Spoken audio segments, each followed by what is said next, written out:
ہوا، کہنے لگا کہ اللہ کے رسول صلی اللہ علیہ وسلم میں آپ سے محبت کرتا ہوں، اور جب آپ کی مجلس میں ہوتا ہوں تو ٹھیک ہوتا ہوں، جب گھر جاتا ہوں تو پھر اداس ہوتا ہوں، پھر آپ سے آ ملتا ہوں، لیکن مجھے فکر یہ ہے کہ آپ بھی دنیا سے چلے جائیں گے اور میں بھی چلا جاؤں گا، تو پھر قیامت کے دن معلوم نہیں آپ سے ملاقات ہوتی ہے یا نہیں، آپ کو دیکھ پاؤں یا نہیں۔ تو اس پر یہ آیت اتری کہ جو لوگ اللہ اور رسول کی اطاعت کریں گے وہ قیامت کے دن ان کے ساتھ ہوں گے۔ ایک اور حدیث میں بھی آتا ہے کہ المرء مع من احب، انسان اسی کے ساتھ اٹھایا جائے گا جس سے وہ محبت کرتا ہے۔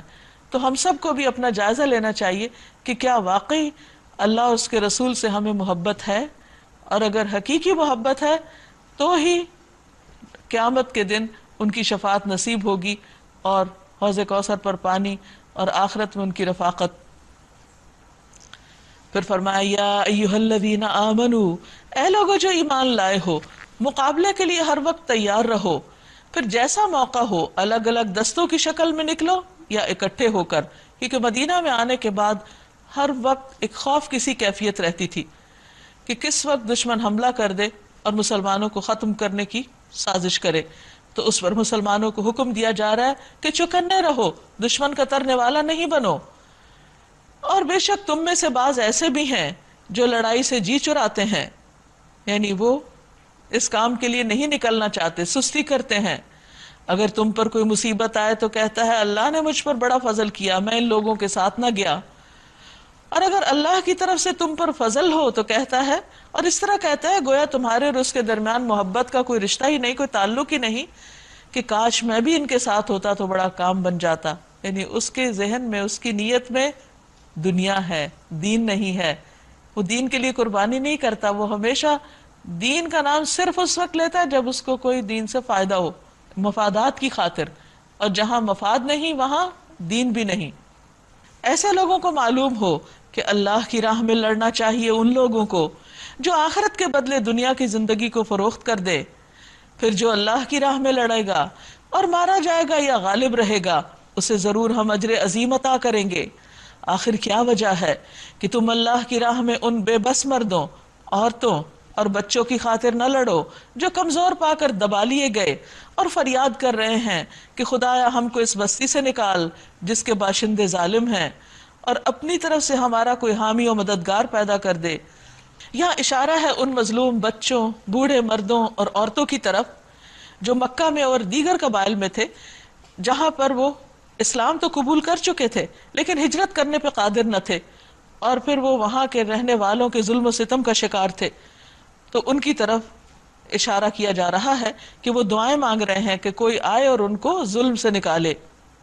الذین آمنوا یقاتلون فی سبیل اللہ، جن لوگوں نے ایمان کا راستہ اختیار کیا ہے وہ اللہ کی راہ میں لڑتے ہیں، اور جنہوں نے کفر کا راستہ اختیار کیا وہ طاغوت کی راہ میں لڑتے ہیں۔ بس شیطان کے ساتھیوں سے لڑو اور یقین جانو کہ شیطان کی چالیں حقیقت میں نہایت کمزور ہیں۔ تم نے ان لوگوں کو بھی دیکھا جن سے کہا گیا تھا کہ اپنے ہاتھ روکے رکھو اور نماز قائم کرو اور زکوٰۃ دو، اب جو انہیں لڑائی کا حکم دیا گیا تو ان میں سے ایک فریق کا حال یہ ہے کہ لوگوں سے ایسا ڈر رہے ہیں جیسے خدا سے ڈرنا چاہیے، یا اس سے بھی بڑھ کر کہتے ہیں خدایا یہ ہم پر لڑائی کا حکم کیوں لکھ دیا گیا، کیوں نہ ہمیں ابھی اور کچھ مہلت دی۔ ان سے کہو دنیا کا سرمایہ زندگی تھوڑا ہے، قل متاع الدنیا قلیل والآخرۃ خیر لمن اتقی ولا تظلمون فتیلا، اور آخرت اللہ سے ڈرنے والوں کے لیے بہت بہترین ہے اور تم پر ذرا برابر بھی ظلم نہ کیا جائے گا۔ اینما تکونوا یدرککم الموت، تم جہاں بھی ہوگے موت تم کو پالے گی، یعنی مرنا تو ایک دن ہے ہی۔ وَلَوْ كُنْتُمْ فِي بُرُوجٍ مُّشَيَّدَةٍ، خواہ تم مضبوط عمارتوں میں ہی کیوں نہ بند ہو جاؤ، موت وہاں بھی آ جائے گی، اس لیے موت سے بھاگنا اور موت سے ڈرنا بیکار ہے۔ وَإِن تُصِبْهُمْ حَسَنَةٌ يَقُولُوا هَٰذِهِ مِنْ عِندِ اللَّهِ، اگر انہیں کوئی فائدہ پہنچتا ہے تو کہتے ہیں یہ اللہ کی طرف سے ہے، اور اگر کوئی نقصان پہنچتا ہے تو کہتے ہیں یہ تمہاری وجہ سے ہے، یعنی نبی صلی اللہ علیہ وسلم کو بلیم کرنے لگتے ہیں۔ قل کل من عند اللہ، کہو سب کچھ اللہ ہی کی طرف سے ہے۔ آخر ان لوگوں کو کیا ہو گیا ہے کہ کوئی بات ان کی سمجھ میں نہیں آتی، یعنی ہر بات کا من مانا مطلب پہنا دیتے ہیں اس کو۔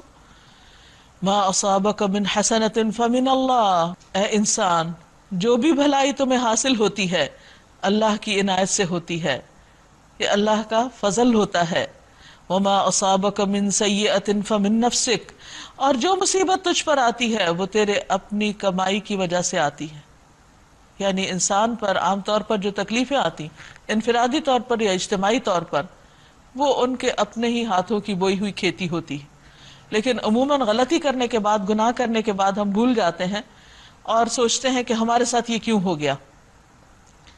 تو اس پر انسان کو توبہ استغفار کرنی چاہیے، اللہ کی طرف رجوع کرنا چاہیے، آیت کریمہ پڑھنا چاہیے، ذکر اذکار کرنے چاہیے، صدقہ خیرات کرنا چاہیے، اللہ کو راضی کرنے کی کوشش کرنی چاہیے، نہ کہ انسان صرف باتیں بناتا رہ جائے، کبھی کسی کو بلیم کرے اور کبھی کسی کو۔ تو کسی بھی بیماری کو دور کرنے کے لیے جب صحیح ریزن نہیں معلوم ہوگی تو علاج کیسے ہوگا؟ اسی طرح کسی کی تکلیف کے دور کرنے کے لیے جب تک صحیح طریقہ اختیار نہیں کیا جائے گا، صحیح اپروچ نہیں ہوگی تو فائدہ نہ ہوگا۔ وَأَرْسَلْنَاكَ لِلنَّاسِ رَسُولًا، اور ہم نے تم کو لوگوں کے لیے رسول بنا کر بھیجا ہے۔ وَكَفَى بِاللَّهِ شَهِيدًا، اور اللہ کی گواہی کافی ہے۔ مَن يُطِعِ الرَّسُولَ فَقَدْ أَطَاعَ اللَّهَ، جو رسول کی اطاعت کرے گا وہ دراصل اللہ کی اطاعت کرے گا۔ وَمَن تَوَلَّىٰ، اور جس نے منہ موڑا، فَمَا أَرْسَلْنَاكَ عَلَيْهِمْ حَفِيظًا، تو ہم نے تمہیں ان لوگوں پر پاسبان بنا کر نہیں بھیجا۔ وہ منہ پر کہتے ہیں کہ ہم مطیع فرمان ہیں، مگر جب تمہارے پاس سے نکلتے ہیں تو ان میں سے ایک گروہ راتوں کو جمع ہو کر تمہاری باتوں کے خلاف مشورے کرتا ہے، یعنی منافقین کا گروہ۔ اللہ ان کی یہ ساری سرگوشیاں لکھ رہا ہے، تم ان کی پرواہ نہ کرو اور اللہ پر بھروسہ رکھو، وہی بھروسے کے لیے کافی ہے۔ افلا یتدبرون القرآن، کیا یہ لوگ قرآن پر غور نہیں کرتے؟ اگر یہ اللہ کے سوا کسی اور کی طرف سے ہوتا تو اس میں بہت کچھ اختلاف پاتے۔ یہ لوگ جہاں کوئی اطمینان بخش یا خوفناک خبر سن پاتے ہیں اسے لے کر پھیلا دیتے ہیں، یعنی منافقین کا طرز عمل ہے کہ وہ ہر سنی سنائی بات آگے پہنچا دیتے ہیں اور اس طرح معاشرے کے اندر ایک فتنہ فساد پھیلائے رکھتے ہیں۔ حالانکہ اگر یہ اسے رسول اور اپنی جماعت کے ذمہ دار اصحاب تک پہنچائیں تو وہ ایسے لوگوں کے علم میں آ جائے جو ان کے درمیان اس بات کی صلاحیت رکھتے ہیں کہ اس سے صحیح نتیجہ اخذ کر سکیں۔ تم لوگوں پر اللہ کی مہربانی اور رحمت نہ ہوتی تو یہ تمہاری ایسی کمزوریاں تھیں کہ سوائے چند کے تم سب شیطان کے پیچھے لگ گئے ہوتے، یعنی بہت بڑے فتنے کا شکار ہو جاتے۔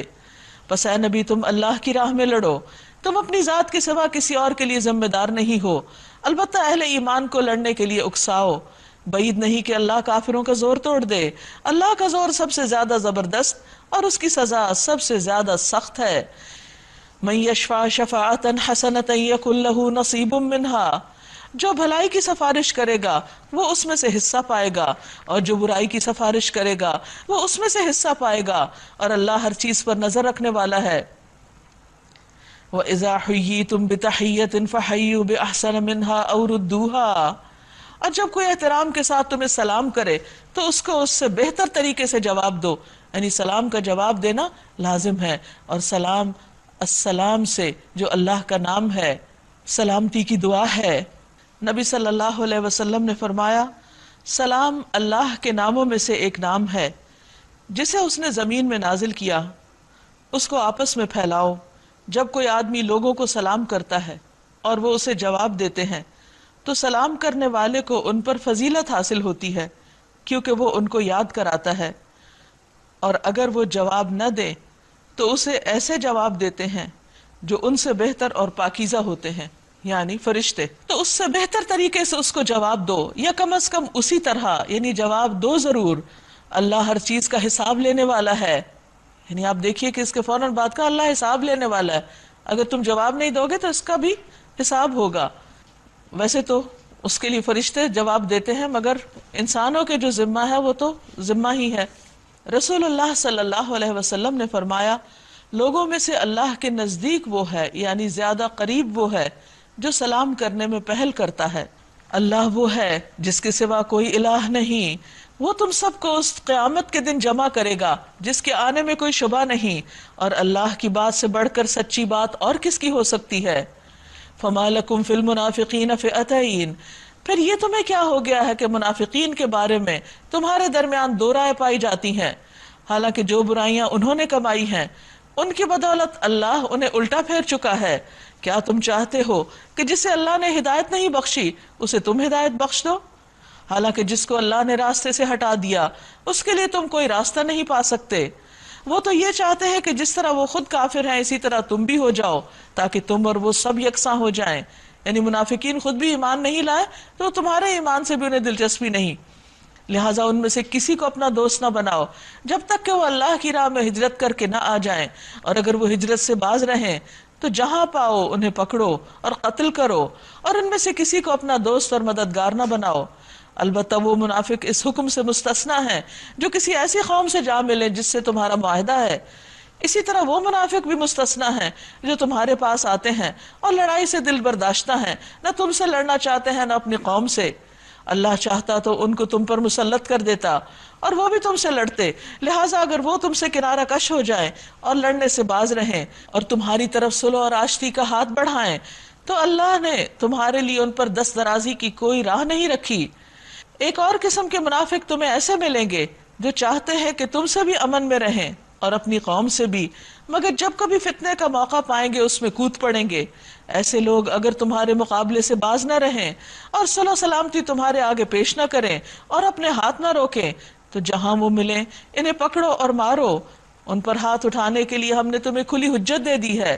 وَمَا كَانَ لِمُؤْمِنٍ أَن يَقْتُلَ مُؤْمِنًا إِلَّا خَطَأً، کسی مومن کا یہ کام نہیں کہ دوسرے مومن کو قتل کرے الا یہ کہ اس سے بھول ہو جائے، اور جو شخص کسی مومن کو غلطی سے قتل کر دے تو اس کا کفارہ یہ ہے کہ ایک مومن کو غلامی سے آزاد کرے اور مقتول کے وارثوں کو خون بہا دے، الا یہ کہ وہ خون بہا معاف کر دیں۔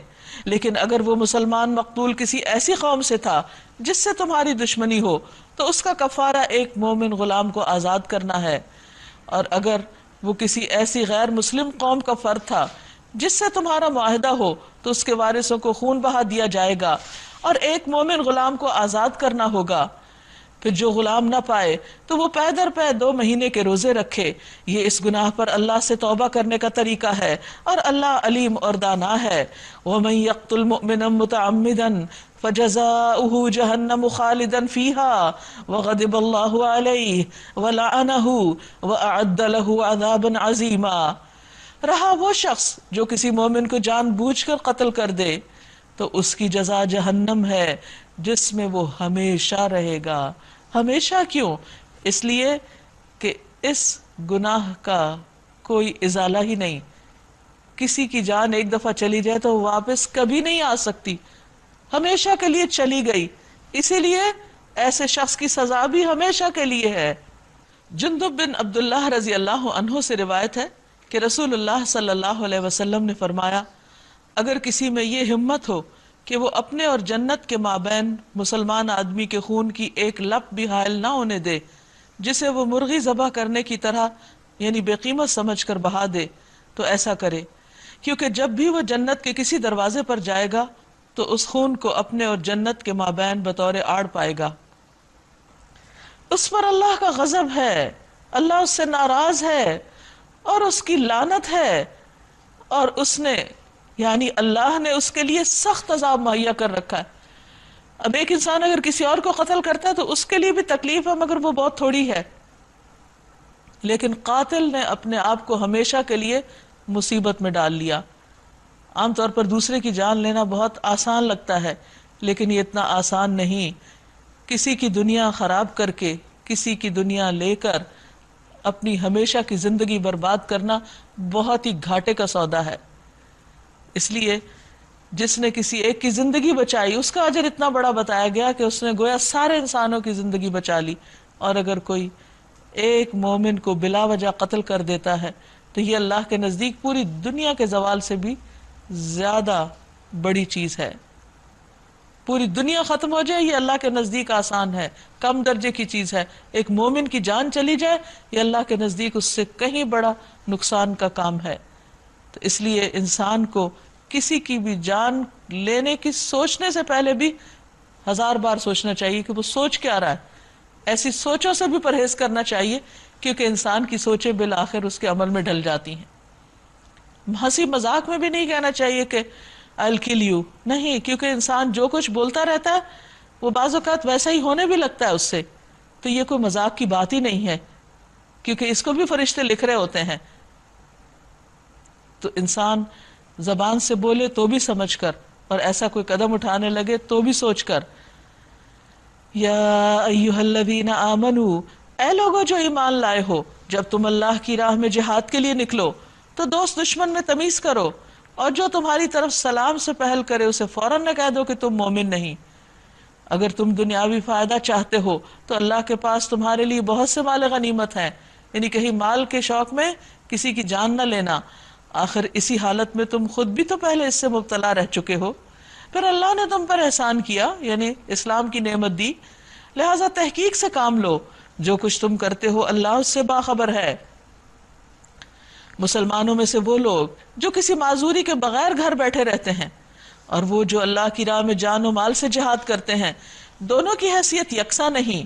اللہ نے بیٹھنے والوں کی بنسبت جان اور مال سے جہاد کرنے والوں کا درجہ بڑا رکھا ہے، اگرچہ ہر ایک کے لیے اللہ نے بھلائی ہی کا وعدہ فرمایا ہے، مگر اس کے ہاں مجاہدوں کی خدمات کا معاوضہ بیٹھنے والوں سے بہت زیادہ ہے، ان کے لیے اللہ کی طرف سے بڑے درجے ہیں اور مغفرت اور رحمت ہے، اور اللہ بڑا معاف کرنے والا اور رحم فرمانے والا ہے۔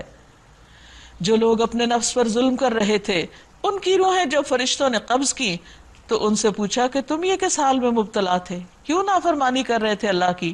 انہوں نے جواب دیا ہم زمین میں کمزور اور مجبور تھے، لیکن ان کا یہ عذر قابل قبول نہ ہوگا، کیونکہ انسان جس زمین پر اللہ کی اطاعت نہ کر سکے اس زمین کو چھوڑ دینا چاہیے، کیونکہ دنیا میں تو انسان بھیجا ہی اللہ کی عبادت کے لیے گیا، اور اگر اس نے اپنا یہ مقصد پورا نہ کیا مرنے سے پہلے تو خسارہ ہی خسارہ ہے۔ تو فرشتے ان کو اس وقت کہیں گے قالوا الم تکن ارض اللہ واسعہ، کیا اللہ کی زمین وسیع نہ تھی، فتہاجروا فیہا، کہ تم اس میں ہجرت کرتے۔ اور بہترین ہجرت کیا ہے کہ انسان گناہوں کو چھوڑ کر نیکی کی طرف آ جائے، جیسا کہ ایک حدیث میں بھی آتا ہے، عبداللہ بن عمرو رضی اللہ عنہما سے مروی ہے کہ ایک آدمی نے رسول اللہ صلی اللہ علیہ وسلم سے پوچھا کون سی ہجرت افضل ہے؟ آپ نے فرمایا کہ تم ان چیزوں کو چھوڑ دو جو تمہارے رب کو ناگوار گزرے۔ یہ وہ لوگ ہیں جن کا ٹھکانہ جہنم ہے، وہ بڑا ہی برا ٹھکانہ ہے۔ ہاں، جو مرد، عورتیں اور بچے واقعی بے بس ہیں اور نکلنے کا کوئی راستہ اور ذریعہ نہیں پاتے، بعید نہیں کہ اللہ ان کو معاف کر دے، اللہ بڑا معاف کرنے والا اور درگزر فرمانے والا ہے۔ جو کوئی اللہ کی راہ میں ہجرت کرے گا وہ زمین میں پناہ لینے کے لیے بہت جگہ اور بسر اوقات کی بڑی گنجائش پائے گا۔ انسان جس ماحول میں رہتا ہے وہ سمجھتا ہے کہ بس یہی دنیا، اگر یہاں مسائل ہیں تو ہر جگہ مسائل ہیں، اور وہ ان مسائل سے نکلنے کی کوئی کوشش بھی نہیں کرتا، ہاتھ پاؤں بھی نہیں مارتا۔ فرمایا نہیں، جو اللہ کے راستے میں نکلے گا اللہ اس کے لیے دوسری زمین میں بہت وسعتیں پیدا کر دے گا۔ اور جو اپنے گھر سے اللہ اور رسول کی طرف ہجرت کے لیے نکلے پھر راستہ میں ہی اسے موت آ جائے، اس کا اجر اللہ کے ذمہ واجب ہو گیا، اللہ بہت بخشش فرمانے والا اور رحیم ہے۔ اور جب تم لوگ سفر کے لیے نکلو تو کوئی مذائقہ نہیں اگر نماز میں اختصار کر لو، یعنی قصر نماز پڑھ لو، اور قصر نماز میں صرف فجر کی سنتیں بھی ہوتی ہیں اور باقی فرض آدھے ہو جاتے ہیں سوائے مغرب کے، یعنی ظہر، عصر اور عشاء کے فرض دو دو رہ جائیں گے، سنتیں نہیں پڑھی جائیں گی، اور مغرب کے فرض 3 ہی باقی رہیں گے، مغرب کی سنتیں نہیں ہیں پھر، کیونکہ اگر فرض آدھے ہو گئے تو سنتیں لازم نہیں۔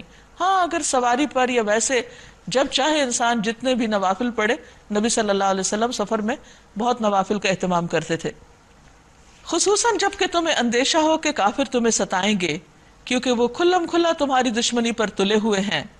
اور اے نبی صلی اللہ علیہ وسلم، جب تم مسلمانوں کے درمیان ہو اور حالت جنگ میں انہیں نماز پڑھانے کھڑے ہو تو چاہیے کہ ان میں سے ایک گروہ تمہارے ساتھ کھڑا ہو اور اسلحہ لیے رہے، یعنی اس حال میں بھی نماز پڑھنی ہوگی، اسلحہ اٹھا کر نماز پڑھی جائے گی، پھر جب وہ سجدہ کر لے تو پیچھے چلا جائے، اور پھر جماعت کا بھی اہتمام۔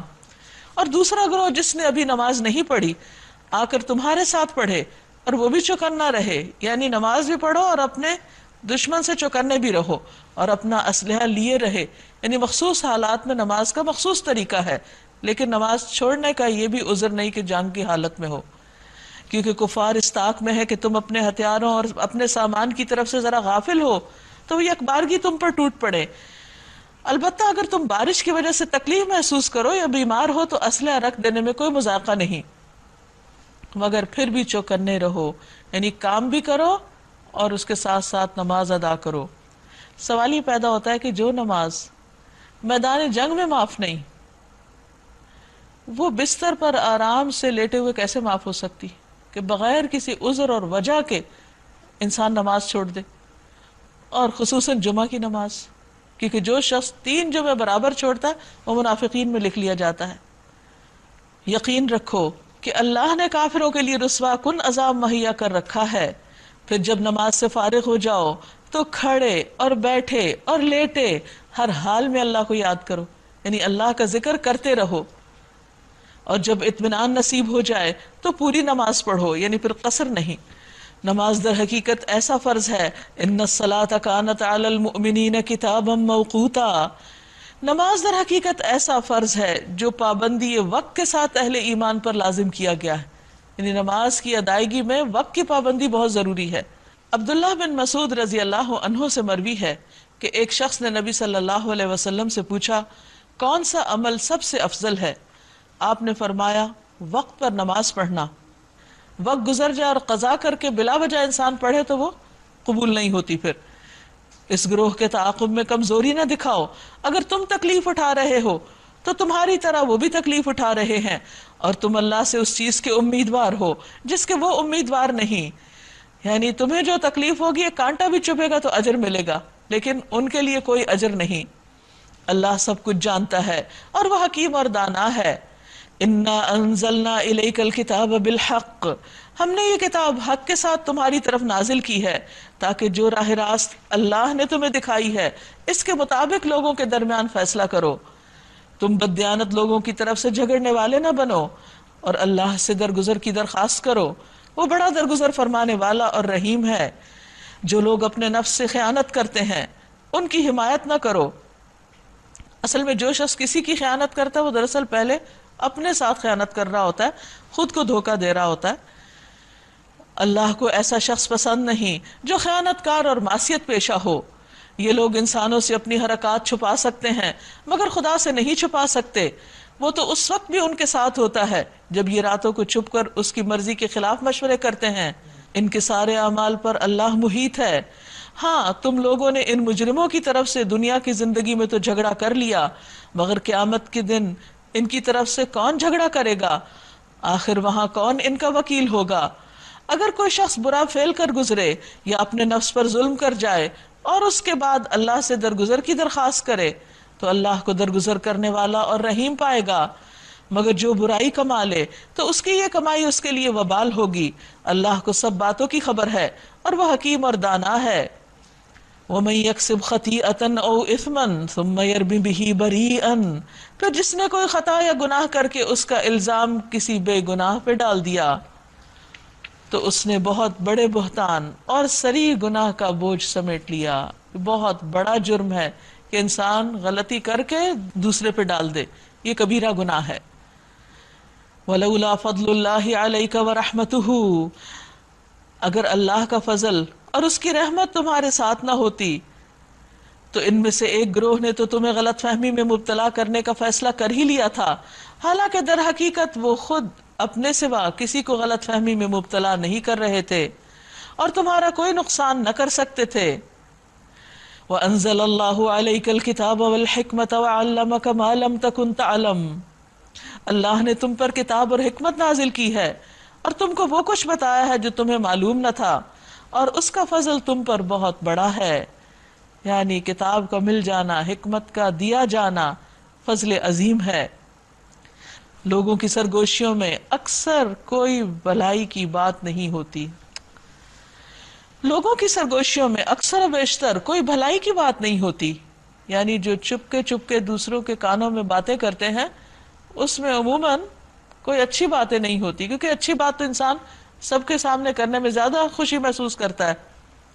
ہاں اگر کوئی پوشیدہ طور پر صدقہ و خیرات کی تلقین کرے، انہیں چھپا کے صدقہ کرنا چاہے، یا کسی نیک کام کے لیے لوگوں کے معاملات میں اصلاح کرنے کے لیے کسی سے کچھ کہے، یعنی نصیحت کرے، تو یہ البتہ بھلی بات ہے، پھر کان میں بھی یہ چپکے سے کی جا سکتی ہے، ورنہ عمومی طور پر کانا پھوسی کرنا اور کانوں میں وسپر کرنا اور لوگوں کو ایک سسپینس میں ڈالنا یہ بد اخلاقی کی بات ہے۔ اور جو کوئی اللہ کی رضا جوئی کے لیے ایسا کرے گا، یعنی چھپ کے صدقہ کرے گا یا چھپ کے نصیحت کرے گا، اسے ہم بہت بڑا اجر عطا کریں گے، مگر جو شخص رسول کی مخالفت پر کمر بستہ ہو اور اہل ایمان کی روش کے سوا کسی اور روش پر چلے، درحالے کہ اس پر راہ راست واضح ہو چکی ہو، تو ہم اس کو اسی طرف چلائیں گے جدھر وہ خود پھر گیا، اور اسے جہنم میں جھونکیں گے جو بدترین جائے قرار ہے۔ ان اللہ لا یغفر ان یشرک بہ ویغفر ما دون ذلک لمن یشاء، اللہ کے ہاں بس شرک کی بخشش نہیں کہ اللہ کی ذات یا صفات میں کسی اور کو اس کے برابر قرار دیا جائے، اس کے سوا اور سب کچھ معاف ہو سکتا ہے جسے وہ معاف کرنا چاہے۔ یہ بھی اللہ کے ڈسکریشن پہ ہے، بندوں کے پاس کوئی اختیار نہیں ہے۔ جس نے اللہ کے ساتھ کسی کو شریک ٹھہرایا وہ تو گمراہی میں بہت دور نکل گیا۔ وہ اللہ کو چھوڑ کر دیویوں کو معبود بناتے ہیں، یعنی خالق کے کائنات کو چھوڑ کر مخلوق کے آگے سر جھکاتے ہیں، ان سے فریادیں کرتے ہیں۔ رسول اللہ صلی اللہ علیہ وسلم نے فرمایا، بے شک اللہ تعالیٰ فرماتا ہے میں سب شریکوں سے بہترین شریک ہوں، پس جس نے کسی کو میرے عمل میں شریک کیا تو وہ عمل اسی شریک کے لیے ہے۔ اے لوگو، اپنے اعمال کو اللہ کے لیے خالص کرو، کیونکہ اللہ تعالیٰ خالص عمل ہی کو قبول کرتا ہے، اور یہ مت کہو کہ یہ چیز اللہ کے لیے ہے اور یہ رحم کے لیے، یعنی رشتہ و قرابت کے لیے، اللہ کا اس میں کچھ نہیں، اور نہ یہ کہو یہ چیز اللہ کے لیے اور تمہارے لیے ہے، پس وہ تمہارے ہی لیے ہوگی، اللہ کے لیے اس میں کچھ نہیں، یعنی اللہ کے ساتھ کسی کو کسی بھی حال میں شریک نہ کرو۔ وَإِن يَدْعُونَ إِلَّا شَيْطَانًا مَرِيدًا، اور وہ اس سرکش شیطان کی عبادت کرتے ہیں، اس کو پکارتے ہیں۔ کون ہے شیطان؟ لعنہ اللہ، اللہ نے اس پر لعنت کی ہے۔ اور اس نے کیا کہا تھا؟ اس نے کہا تھا کہ میں تیرے بندوں میں سے ایک مقرر حصہ لے کر رہوں گا، یعنی انہیں جہنم میں اپنے ساتھ لے کر جاؤں گا، ان کی محنت، کوشش، مال، اولاد میں اپنا حصہ لگاؤں گا، میں انہیں بہکاؤں گا، میں انہیں آرزوؤں میں الجھاؤں گا، میں انہیں حکم دوں گا اور وہ میرے حکم سے جانوروں کے کان پھاڑیں گے، جیسے دور جاہلیت میں ہوتا تھا بتوں کے نام پہ انہیں چھوڑنے کے لیے، اور میں انہیں حکم دوں گا اور وہ میرے حکم سے خدائی ساخت میں رد و بدل کریں گے، یعنی فطرت میں تبدیلی کرنے کی کوشش کریں گے۔ اس شیطان کو جس نے اللہ کی بجائے اپنا ولی اور سرپرست بنایا وہ صریح نقصان میں پڑ گیا۔ وہ ان لوگوں سے وعدے کرتا ہے اور انہیں امیدیں دلاتا ہے، یہ ہے شیطان کے پینیٹریٹ کرنے کا طریقہ، انسان کو بہکانے کا، کہ آرزوؤں کے جال میں پھانستا ہے، مگر شیطان کے سارے وعدے بجز فریب کے اور کچھ نہیں۔ ان لوگوں کا ٹھکانہ جہنم ہے جس سے خلاصی کی کوئی صورت نہ پائیں گے۔ رہے وہ لوگ جو ایمان لے آئیں اور نیک عمل کریں تو انہیں ہم ایسے باغوں میں داخل کریں گے جن کے نیچے نہریں بہتی ہوں گی، اور وہاں وہ ہمیشہ ہمیشہ رہیں گے۔ یہ اللہ کا سچا وعدہ ہے، اور اللہ سے بڑھ کر کون اپنی بات میں سچا ہوگا۔ انجام کار یعنی آخرت کا نتیجہ نہ تمہاری آرزوؤں پر موقوف ہے کہ انسان جو چاہے اس کے مطابق اس کا رزلٹ نکلے، اور نہ اہل کتاب کی آرزوؤں پر۔ جو بھی برائی کرے گا اس کا پھل پائے گا، اور اللہ کے مقابلے میں اپنے لیے کوئی حامی و مددگار نہ پائے گا۔ اور جو نیک عمل کرے گا، خواہ مرد ہو یا عورت، کوئی ڈسکریمنیشن نہیں، بشرطے کہ وہ مومن ہو، ایمان شرط ہے، تو ایسے ہی لوگ جنت میں داخل ہوں گے، اور ان کے لیے ذرہ برابر بھی ان کی حق تلفی نہ ہونے پائے گی۔ وَلَا يُظْلَمُونَ نَقِيرًا، اور ذرہ برابر بھی ظلم نہ کیے جائیں گے۔ اس شخص سے بہتر اور کس کا طریقے زندگی ہو سکتا ہے جس نے اللہ کے آگے سر تسلیم خم کر دیا اور اپنا رویہ نیک رکھا اور یکسو ہو کر ابراہیم کے طریقے کی پیروی کی، اس ابراہیم علیہ السلام کے طریقے کی جسے اللہ نے اپنا دوست بنایا۔ کیا شان ہے ابراہیم علیہ السلام کی! آسمانوں اور زمین میں جو کچھ ہے اللہ کا ہے، اور اللہ ہر چیز پر محیط ہے۔ لوگ تم سے عورتوں کے معاملے میں فتویٰ پوچھتے ہیں، کہو اللہ تمہیں ان کے معاملے میں فتویٰ دیتا ہے، اور ساتھ ہی وہ احکام یاد دلاتا ہے جو پہلے سے تم کو اس کتاب میں سنائے جا رہے ہیں، یعنی وہ احکام جو ان یتیم لڑکیوں کے متعلق ہیں جن کے حق تم ادا نہیں کرتے، جو سورت کے شروع میں آئے تھے، اور جن کے نکاح کرنے سے تم باز رہتے ہو، یا پھر لالچ کی وجہ سے کہ ان کا مال ہتھیا لیں گے ان سے خود نکاح کرنا چاہتے ہو حالانکہ تمہیں اس کی ضرورت نہیں ہوتی، اور وہ احکام جو ان بچوں کے متعلق ہیں جو بیچارے کوئی زور نہیں رکھتے کیونکہ یتیم ہیں، کمزور ہیں۔ اللہ تمہیں ہدایت کرتا ہے کہ یتیموں کے ساتھ انصاف پر قائم رہو اور جو بھلائی تم کرو گے وہ اللہ کے علم سے چھپی نہ رہ جائے گی. یعنی ان کے ماں باپ نہیں ہیں جو تمہیں صلہ دیں، لیکن اللہ دیکھنے والا ہے، وہ جزا دینے والا ہے. وَإِنِ امْرَأَةٌ خَافَتْ مِنْ بَعْلِهَا نُشُوزًا أَوْ إِعْرَاضًا، یہاں ایک اور بہت بڑے معاشرتی مسئلے کا حل بتایا گیا ہے، اور وہ کیا ہے کہ جب کسی عورت کو اپنے شوہر سے بدسلوکی یا بے رخی کا خطرہ ہو، یعنی اس کی توجہ کسی اور عورت کی طرف ہو گئی ہے اور وہ پہلی بیوی کی طرف توجہ نہیں کر رہا، تو کوئی مذائقہ نہیں اگر میاں بیوی کچھ حقوق کی کمی بیشی پر آپس میں صلح کر لیں. یعنی صورت میں عورت طلاق ہی نہ مانگے، الگ ہی نہ ہونا چاہے، بلکہ کمپرومائز کر لے. صلح بہرحال بہتر ہے، اس سے عورت کو کم از کم ایک پروٹیکشن ملی رہتی ہے، اس کے نان نفقے کا انتظام رہتا ہے. نفس تنگ دلی کی طرف جلدی مائل ہو جاتے ہیں، یعنی انسان گھبرا اٹھتا ہے ایسی سچویشن سے اور چاہتا ہے کہ اس سے بالکل نکل جائے، لیکن نکل کر جو مزید آگے مشکلات ہوتی ہیں وہ بعض اوقات پہلی مشکل سے بھی زیادہ بڑی ہو جاتی ہیں. لیکن اگر تم لوگ احسان سے پیش آؤ اور خدا ترسی سے کام لو تو یقین رکھو کہ اللہ تمہارے اس طرز عمل سے بے خبر نہ ہوگا. بیویوں کے درمیان پورا پورا عدل کرنا تمہارے بس میں نہیں، تم چاہو بھی تو اس پر قادر نہیں ہو سکتے. اور یہ مرد کا ایک بہت بڑا امتحان ہے. دیکھنے میں تو بڑا اچھا لگتا ہے کہ وہ ایک نئی بیوی لا رہا ہے، لیکن حقیقت میں یہ اس کے لیے بہت بڑی آزمائش ہے، کیونکہ قیامت کے دن ایسا شخص، اس کا آدھا دھڑ گر جائے گا جس کی 2 بیویاں ہوئیں اور اس نے دونوں میں انصاف نہیں کیا. لہٰذا ایک بیوی کی طرف اس طرح نہ جھک جاؤ کہ دوسری کو لٹکتا چھوڑ دو، کہ نہ وہ بیوی ہے اور نہ ہی وہ آزاد ہے. اگر تم اپنا طرز عمل درست رکھو اور اللہ سے ڈرتے رہو تو اللہ چشم پوشی کرنے والا، رحم فرمانے والا ہے. لیکن اگر زوجین ایک دوسرے سے الگ ہی ہو جائیں، نہیں رہ سکتے، حالات تنگ ہو گئے ہیں، اللہ کی حدود کی پابندی نہیں ہو پا رہی، حفاظت نہیں ہو سکتی، تو اس صورت میں اللہ تعالیٰ اپنی وسیع قدرت سے ہر ایک کو دوسرے کی محتاجی سے بے نیاز کر دے گا. اللہ کا دامن بہت کشادہ اور وہ دانا و بینا ہے. آسمانوں اور زمین میں جو کچھ ہے سب اللہ ہی کا ہے، یعنی ہر چیز کا مالک وہ ہے. تو اس لیے انسان یہ نہ سوچے کہ صرف شوہر ہی اس کی ساری ضروریات کا یا رزق کا ذمہ دار ہے. اگر وہ عورت سمجھتی ہے کہ اس شوہر کے گھر میں رہ کر وہ اللہ کی حدود کی خلاف ورزی کر رہی ہے یا وہ حق نہیں دے پا رہی، تو صورت میں اللہ تعالیٰ کے خزانے بہت وسیع ہیں. تم سے پہلے جن کو ہم نے کتاب دی تھی انہیں بھی یہی ہدایت کی تھی، اب تم کو بھی یہی ہدایت کرتے ہیں کہ خدا سے ڈرتے ہوئے کام کرو. لیکن اگر تم نہیں مانتے تو نہ مانو، آسمان و زمین کی ساری چیزوں کا مالک اللہ ہی ہے اور وہ بے نیاز ہے، ہر تعریف کا مستحق. ہاں اللہ ہی مالک ہے ان سب چیزوں کا جو آسمانوں میں ہیں اور جو زمین میں ہیں، اور کارسازی کے لیے بس وہی کافی ہے. اس لیے انسان کو ایسے تمام مشکل حالات میں اللہ تعالیٰ کی طرف رجوع کرنا چاہیے اور اس کے اسباب پر نظر رکھنی چاہیے. اگر وہ چاہے تو تم لوگوں کو ہٹا کر تمہاری جگہ دوسروں کو لے آئے. یعنی اگر تم اللہ کی عبادت نہیں کرو گے، اللہ کی اطاعت نہیں کرو گے، اللہ کے دین کی خدمت نہیں کرو گے، تو اللہ تعالیٰ ریپلیس کر دے گا، کسی اور قوم کو اٹھائے گا، کسی اور سے اپنا کام لے گا. اور وہ اس کی پوری قدرت رکھتا ہے. جو شخص محض ثواب دنیا کا طالب ہو، اسے معلوم ہونا چاہیے کہ اللہ کے پاس ثواب دنیا بھی ہے اور ثواب آخرت بھی ہے. اللہ کے پاس زیادہ ہے، تم صرف چھوٹے یا کم چیز پہ کیوں راضی ہو رہے ہو، صرف دنیا کیوں چاہتے ہو. اور اللہ سمیع و بصیر ہے.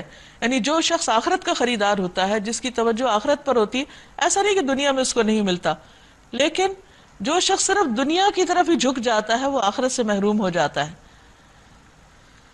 اور اللہ سمیع و بصیر ہے. یا ایھا الذین آمنوا کونوا قوامین بالقسط، اے لوگو جو ایمان لائے ہو انصاف کے علمبردار اور خدا واسطے کے گواہ بنو، اگرچہ تمہارے انصاف اور تمہاری گواہی کی زد خود تمہاری اپنی ذات پر یا والدین اور رشتہ داروں پر ہی کیوں نہ پڑتی ہو.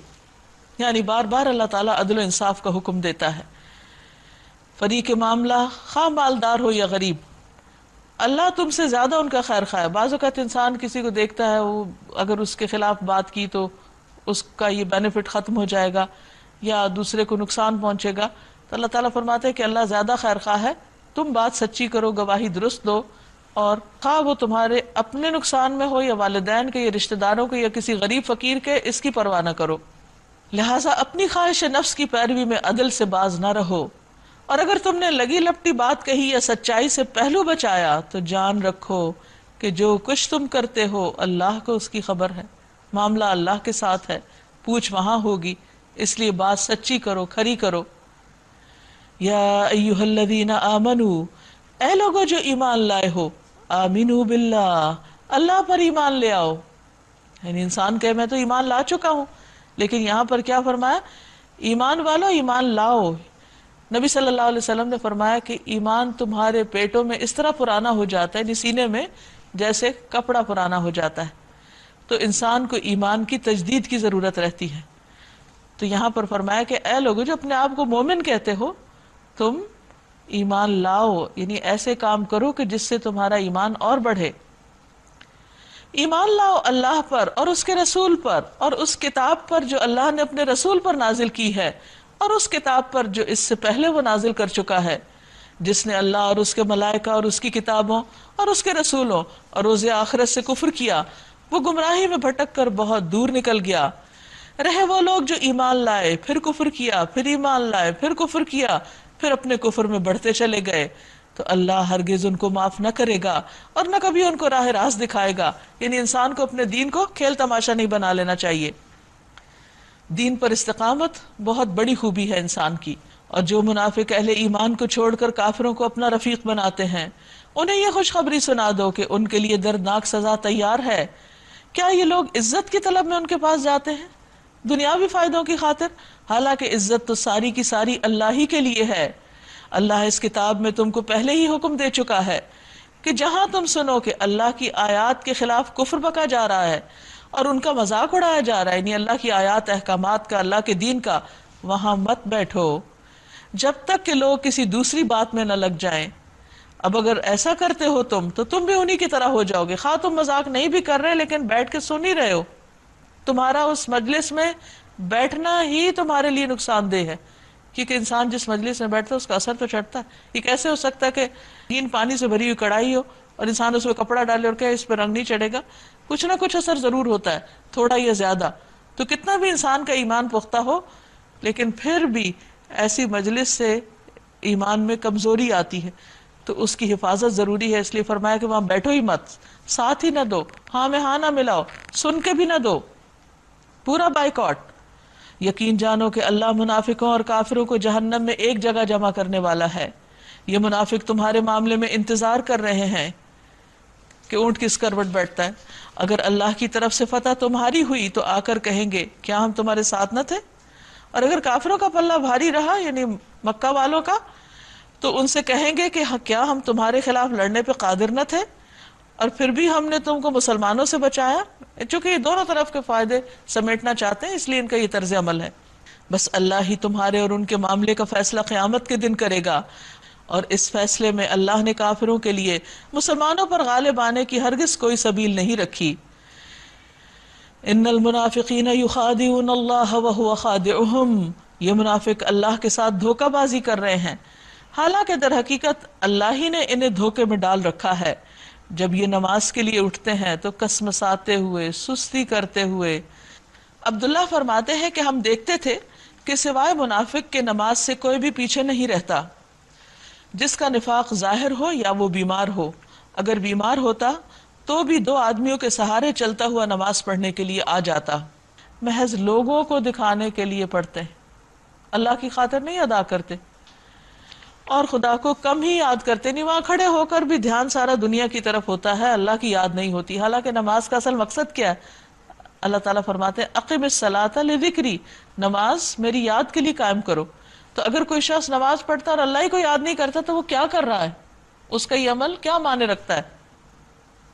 مذبذبین بین ذالک لا الہ ہؤلاء ولا الہ ہؤلاء، کفر اور ایمان کے درمیان ڈاواں ڈول ہیں، نہ پورے اس طرف ہیں اور نہ پورے اس طرف۔ جسے اللہ نے بھٹکا دیا اس کے لیے تم کوئی راستہ نہیں پا سکتے۔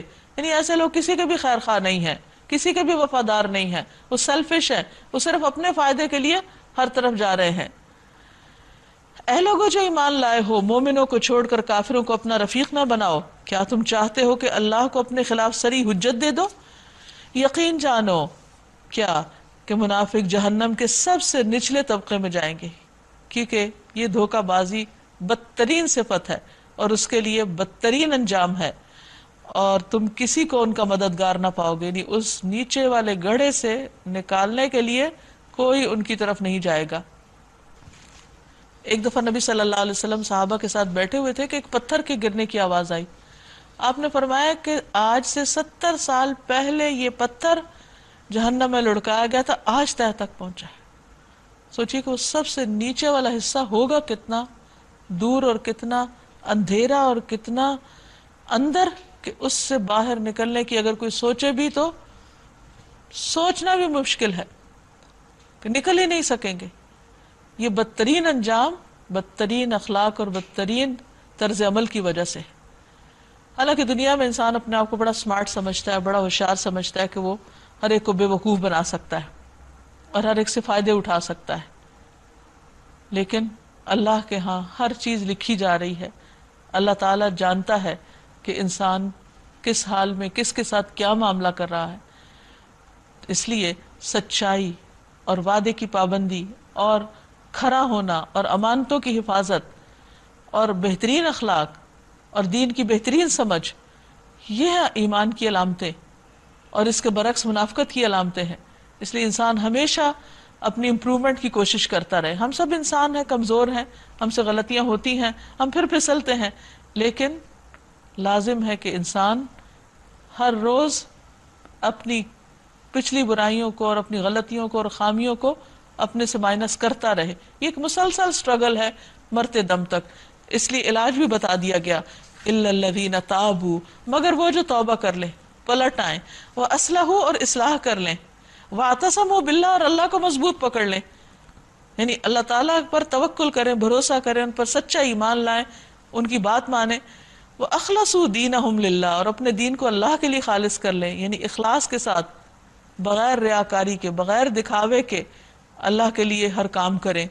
فَأُولَئِكَ مَعَ الْمُؤْمِنِينَ، ایسے لوگ مومنوں کے ساتھ ہیں، وَسَوْفَ يُؤْتِ اللَّهُ الْمُؤْمِنِينَ أَجْرًا عَظِيمًا، اور ان قریب اللہ مومنوں کو اجر عظیم عطا کرے گا۔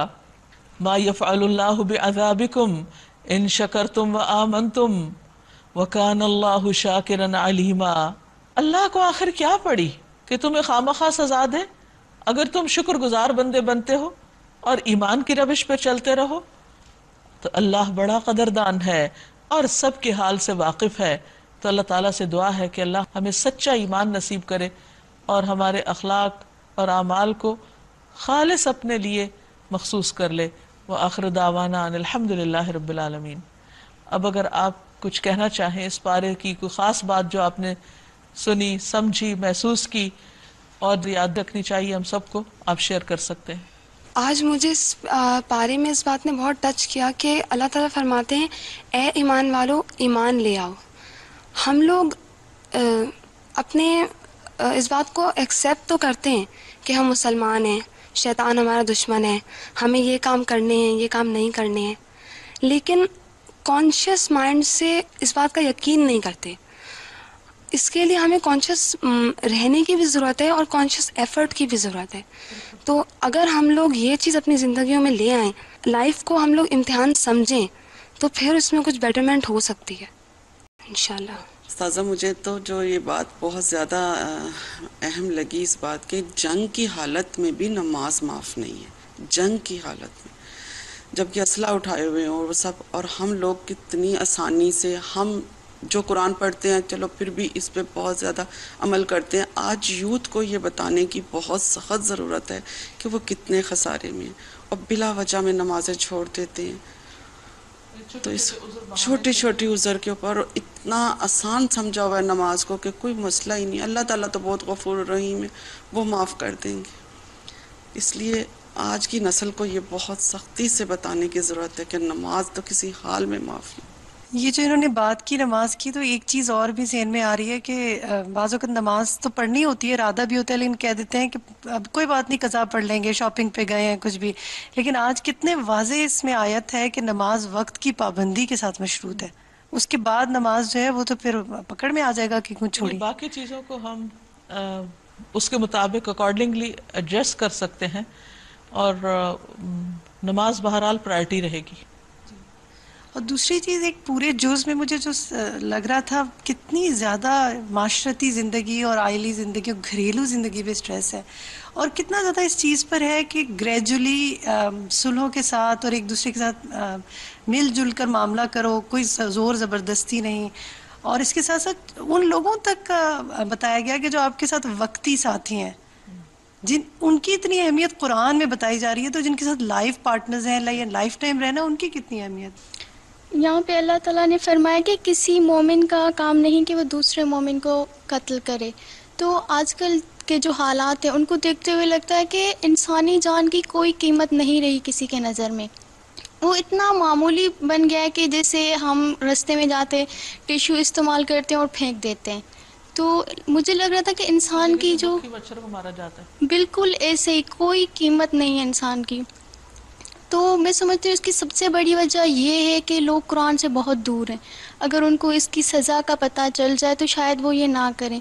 تو اس قرآن کو عام کرنے کی اور ہر گھر تک پہنچانے کی بہت ضرورت ہے. ایز اے مسلم لوگوں کو پتہ ہونا چاہیے کہ ان کے کیا حقوق ہیں، حقوق العباد کیا ہیں، اور ایک انسان کو قتل کرنے کی سزا کیا ہے. آج جو 5th پارہ سے جو ایک بات مجھے بہت اچھی لگی وہ یہ کہ مرد کو قوام بنایا گیا ہے. تو اس بات پر نارملی خواتین جو ہیں ان کو یہ ایشو ہوتا ہے کہ ہمیں شاید کچھ کم کر دیا گیا ہے یا ہمیں رائٹس کم دے دیے گئے ہیں. بیسیکلی مجھے ایسا لگا کہ ہوتا ہی ہے کہ ہم رائٹس بہت سارے چاہ رہے ہوتے ہیں، مگر اس کے ساتھ جو رسپانسبلٹیز ہمارے پر آتی ہیں ہم انہیں اگنور کر جاتے ہیں. تو اس لیے اللہ تعالیٰ جو ہیں وہ ہمارا علم ان کے علم سے بہت کم ہے. تو جو رسپانسبلٹیز اللہ تعالیٰ نے ہمیں دی ہیں ہمیں ان میں رہ کر کام کرنا چاہیے اور اللہ تعالیٰ کے حکم کو جو ہے وہ تسلیم کرنا چاہیے. آج جو 5th پارہ کے اندر زیادہ تر چیز دیکھنے میں آئی ہے، اللہ تعالیٰ نے جو بات کی ہے وہ عدل کے اوپر بات کی ہے کہ جو کمزور لوگ ہیں ان کے ساتھ عدل کیا جائے، جیسے خواتین ہیں، یتیم ہیں یا غلام ہیں، مقتول ہیں، تو زیادہ تر ان کے حقوق نہیں دیے جاتے ہیں، کیونکہ ایک انسانی نفسیات ہے کہ جو اس کے زیر دست لوگ ہوتے ہیں نا کمزور، ان کے ساتھ انصاف نہیں کیا جاتا ہے، وہ اپنے آپ کو بڑا سمجھنے لگ جاتا ہے انسان. تو پھر اللہ تعالیٰ نے یہ احساس دلایا ہے کہ میں ہوں، کیونکہ اللہ تعالیٰ نے بار بار بات کی ہے کہ میں جاننے والا ہوں، علم والا ہوں، باخبر ہوں. جب یہ بات ہمارے ذہن میں بیٹھ جاتی ہے نا تو پھر ہم اپنے جو معاملات ان کو درست کر لیتے ہیں، کیونکہ ہمارے اوپر بھی ہے ایک جاننے والا اور وہ ہم سے حساب لے گا. اسی لیے درمیان میں اللہ تعالیٰ نے بات کی کہ جو جہاں کہیں بھی ہو تو موت آئے گی، پھر موت کے بعد حساب ہوگا. اگر تم نہیں مانو گے تو دوسرے لوگ آ جائیں گے، تو ان کے ساتھ ہی معاملات کیے جائیں. ناظرین، اس کے ساتھ ہی ہمارے آج کے پروگرام کا وقت ختم ہوتا ہے. اللہ تعالیٰ سے دعا ہے کہ جو کچھ ہم نے پڑھا ہے ہمیں اس پر عمل کی توفیق عطا فرمائے اور وہ ہم سے راضی ہو جائے. اس کے ساتھ ہی اجازت چاہتے ہیں. السلام علیکم ورحمۃ اللہ وبرکاتہ.